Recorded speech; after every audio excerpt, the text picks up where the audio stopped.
Un cordial saludo a todos desde el canal de la Sagrada Familia, el canal que reúne a los católicos a fin de conocer, crecer y defender nuestra doctrina cristiana católica. Y continuamos con nuestro estudio de las herejías, por lo que hoy veremos las herejías del siglo XX, las cuales se enumeran a continuación. Muchos de nosotros ya hemos vivido, ya formamos parte del siglo XX. Durante el siglo XX surgieron diversas herejías y movimientos que desafiaron las enseñanzas tradicionales de la Iglesia Católica, entre ellos el cristianismo positivo, promovido principalmente en la Alemania nazi. Fue una de las corrientes más controvertidas. A continuación se ofrece un resumen de este y otras herejías importantes del siglo XX, vistas desde la perspectiva de la Iglesia Católica.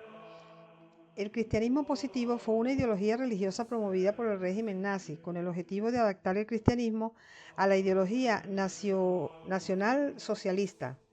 Aunque se identificaba formalmente como cristiano, buscaba eliminar todas las influencias judías de la fe, incluyendo el Antiguo Testamento, y reinterpretar la figura de Cristo como un héroe ario en lugar de un judío.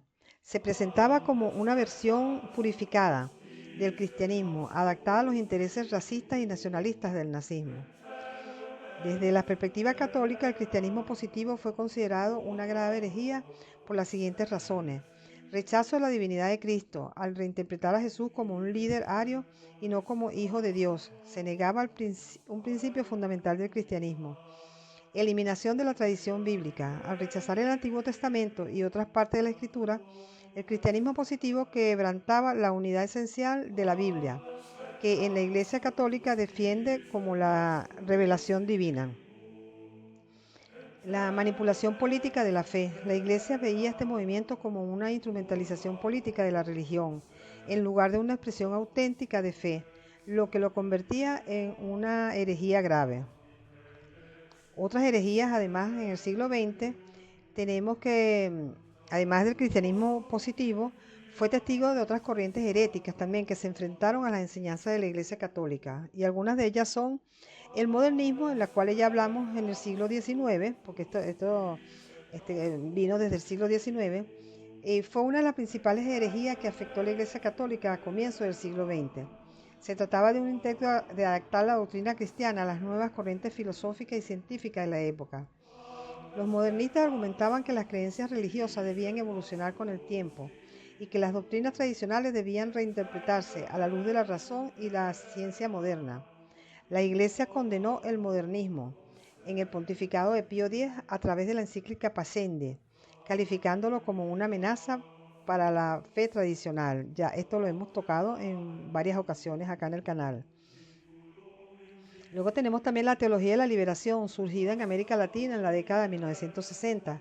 Esta corriente intentaba combinar la doctrina cristiana con el análisis marxista, enfocándose en la lucha por la justicia social y la liberación de los oprimidos. Aunque muchos de los postulados, como la opción preferencial por los pobres, estaban en sintonía con el Evangelio, la Iglesia criticó su uso de conceptos marxistas, los cuales consideraba incompatibles con la fe cristiana. El Papa Juan Pablo II y el cardenal Joseph Ratzinger, posterior Papa Benedicto XVI, condenaron esta teología por su tendencia a politizar el Evangelio y distorsionar su mensaje espiritual. El relativismo moral, aunque no es una herejía formal, prácticamente, la expansión del relativismo en la segunda mitad del siglo XX se afirma que no existen verdades absolutas. Fue vista como una amenaza para la Iglesia. El relativismo cuestiona los principios morales y doctrinarios de la fe cristiana, lo que llevó a Benedicto XVI a advertir sobre la dictadura del relativismo. Bueno, si te gustó esta historia, no te pierdas. En la próxima entrega haremos un resumen de todo lo que hemos visto y bueno, ya llegaremos a conclusiones, pues. Así que te pido que le des me gusta, compartas y de ser posible, escribe tu opinión en la caja de comentarios. Hasta una nueva entrega, si Dios quiere.